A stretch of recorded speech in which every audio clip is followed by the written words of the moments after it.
নমস্কার, পূর্ণিমা cooking house চ্যানেলে আপনাদের সকলকে স্বাগত। আজকের এই স্পাইডারম্যান কেকটি খুবই সহজ পদ্ধতিতে বানানো এবং এই কেকের যে বিশেষত্ব সেটা হচ্ছে কোনো রকম ফুড কালার ছাড়াই এই কেকটা বানানো সম্ভব। এই ধরনের স্পাইডারম্যান কেকগুলো বানানোর ক্ষেত্রে অনেকটা ফুড কালার ইউজ করতে হয়, যেটা অনেকেই খেতে পছন্দ করেন না, ইভেন কি বাচ্চাদেরকেও দিতে চান না।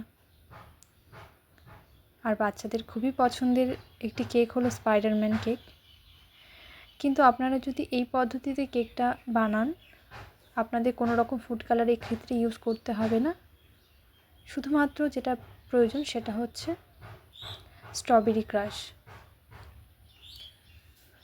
আমি সামান্য পরিমাণ জলের মধ্যে স্ট্রবেরি ক্রাশ মিশিয়ে নিয়ে এভাবে স্প্রেড করে দেব পুরো কেকে।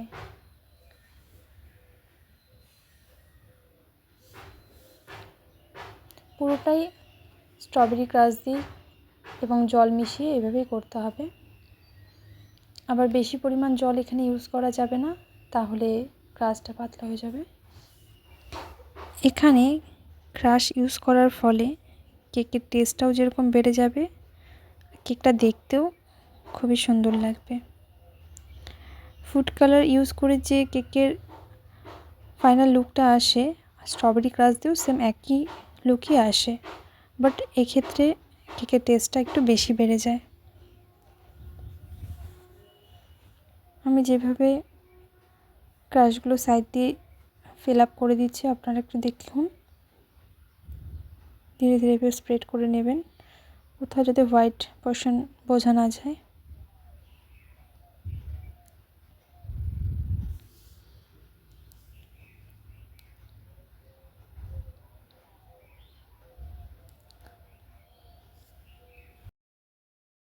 প্লেট নাইফের সাহায্যে আমি কেকটিকে স্প্রেড করে নেব। পুরো কেকটা স্ট্রবেরি ক্রাশ দিয়ে কভার করতে হবে,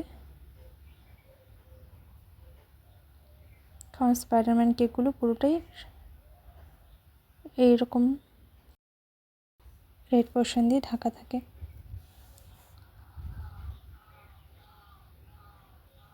কাজটি খুবই আলতো হাতে করতে হবে এবং ধৈর্য সহকারে করতে হবে। যে কোনো কাজে আমরা ধৈর্য রেখে যদি করতে পারি, সেই কাজের শেষ যে ফিনিশিংটা আসে সত্যি খুবই সুন্দর।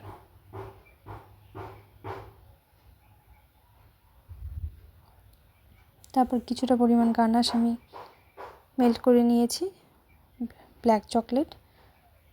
তো সেটা মেল্ট করে আমি গানাশ তৈরি করে নিয়েছি, সেটা আমি একটি পাইপিং ব্যাগে ভরে নেব।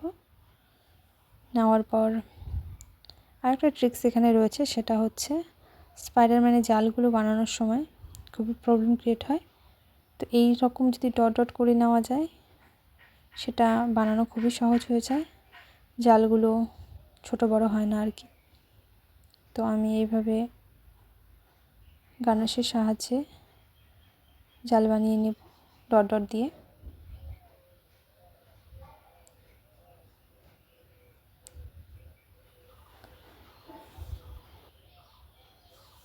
এখন আরেকটু ঘুরিয়ে ঘুরিয়ে আমি জালটা তৈরি করে নেব।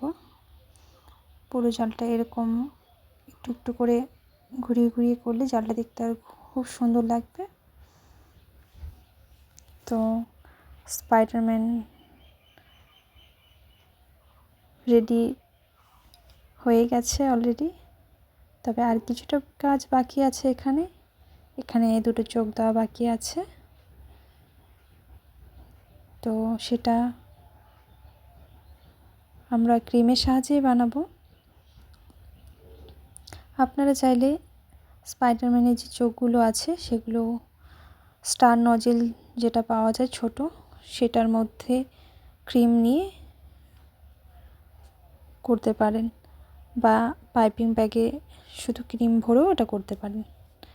এরপর আমি সেই গানাশের সাহায্যে চোখের সাইডগুলো ব্ল্যাক করে নেব, যাতে চোখগুলো ভালো মতো বোঝা যায়।